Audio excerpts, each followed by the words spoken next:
Hey guys, তোমাদের সবাইকে জানাই হ্যাপি নিউ ইয়ার। এটা কিন্তু আমার 1 জানুয়ারি ডেলি ব্লগ ভিডিও। তো আজকে সারাদিন আমি কি কি করলাম আর কি খেলাম সবটাই তোমাদের সাথে শেয়ার করব। তো চলো ভিডিওটা শুরু করা যাক। আসলে এই ভিডিওটা আমি সকাল থেকে শুরু করিনি, ভিডিওটা আমি স্নান দান করে তারপরে দুপুর থেকে শুরু করছি, কারণ এই 1 জানুয়ারি আমার ছুটি ছিল।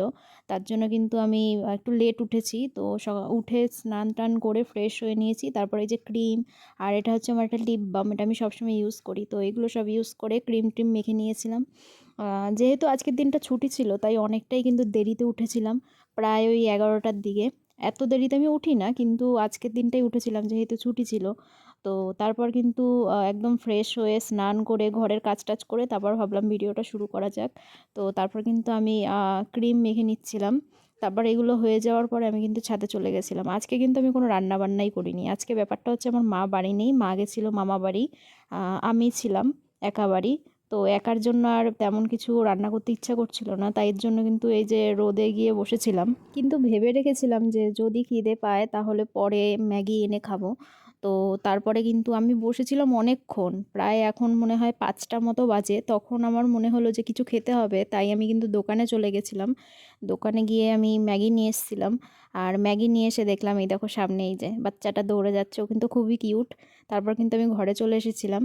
এসে আমি আমি ভাবলাম একটু ম্যাগিটা আজকে একটু অন্যরকমভাবে করা যাক। প্রতিদিন তো নর্মালভাবে খাই, কিন্তু আজকে ফ্রিজে গাজর বিনস সবই ছিল। তারপর ভাবলাম একটু আলুও দিয়ে দিই। অত বড় আলুটা কিন্তু আমি সবটা দিইনি, একটুখানি আলু দিয়েছিলাম। তারপর কিন্তু এটাকে কিন্তু আমি ভাবলাম আজকে চাউমিনের মতো করে খাবো।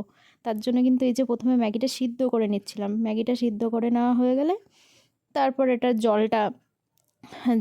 জলটা ফেলে দিয়েছিলাম। তারপরে কিন্তু আমি ওই যে ওইদিকে সবজিপাতি সবই কেটে নিচ্ছিলাম। একদিক দিয়ে এক হাতে ফোন ধরেছি আর এক হাত দিয়ে কিন্তু ভিডিও করছি, ওর জন্য ভিডিওটা একটু একটু কেঁপে কেঁপে যাচ্ছে। তারপরে এই যে আমার যে বাকি যে সবজিগুলো ছিল সেই সব সবজিগুলো কিন্তু আমি এবার একটু ভেজে নেব। তারপরে ভালো করে ভাজা হয়ে গেলে এর মধ্যে আমি সামান্য একটু হলুদ দেবো, কারণ অল্প একটু হলুদ দেবো, কারণ হচ্ছে গিয়ে আলুগুলো না হলে সাদা সাদা থাকলে আমার বেশ ভালো লাগে না। যদি একটু হলদে হলদে হয় তাহলে বেশ ভালোই লাগে। তারপর নুন দিয়ে নিয়েছিলাম স্বাদ মতো। তারপর নুন দেওয়া হয়ে গেলে ভালো করে নাড়িয়ে টাড়িয়ে তারপর তো আমি এইদিকে দেখো এখানে ভেবেছি কি ডিমটার উপরটা ফাটিয়ে এইভাবে ধরবো আর ডিমটা পড়ে যাবে, কিন্তু গাইস অ্যাট লাস্ট আর পড়লো না। তারপর আমি ফোনটা রেখে দু হাত দিয়ে ডিমটাকে ভেঙে তারপর ফেললাম। তারপর এই যে এইদিকে কিন্তু এই ডিম আর এই সবজিপাতি সব ভাজা হয়ে গেলে তারপর ম্যাগিটা দিয়ে দিয়েছিলাম। এটা কিন্তু আমি খেয়েছি প্রায় তখন কটা বাজে, তখন 6টা মতো বাজে। তখন আমি এটা খেয়েছি একদম সন্ধ্যাবেলা। সারাদিনে আজকে কিছু খাইনি, এটা আমার 1 জানুয়ারির একটাই মাত্র খাবার হয়েছে আজকে। আমি যেহেতু একা বাড়ি ছিলাম তার জন্য।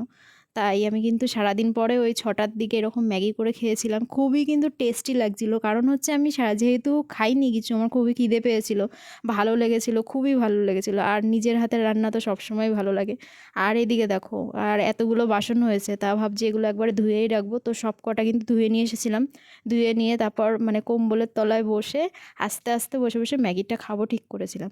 তারপরে যে ঘরে চলে এসেছিলাম আর এখানে আমি কিন্তু খাচ্ছিলাম। মানে আমি অনেস্টলি বলছি, মানে নিজের রান্না বলে বা ভিডিওর জন্য কিন্তু আমি এরকম রিয়াকশান দিচ্ছি না। আমার আসলেই ম্যাগিটা খুব খুব খুবই ভালো লেগেছিলো, কারণ হচ্ছে নিজের হাতের রান্না। ফার্স্ট কারণ হচ্ছে নিজের হাতের রান্না, সেকেন্ড হচ্ছে আমি যেহেতু সারাদিন খাইনি, আমার খুব খিদে পেয়েছিলো, তা যেটা পেয়েছি সেটাই একদম অমৃতর মতো লাগছিলো। তো আমার তো খুবই ভালো লেগেছে। তো তোমাদের ভিডিওটা কেমন লাগলো অবশ্যই কমেন্ট করে জানিও। আর ভালো লাগলে লাইক এবং সাবস্ক্রাইব করে পাশে থেকো। তো হ্যাপি নিউ ইয়ার বলে যেও কিন্তু কমেন্টে। Bye bye.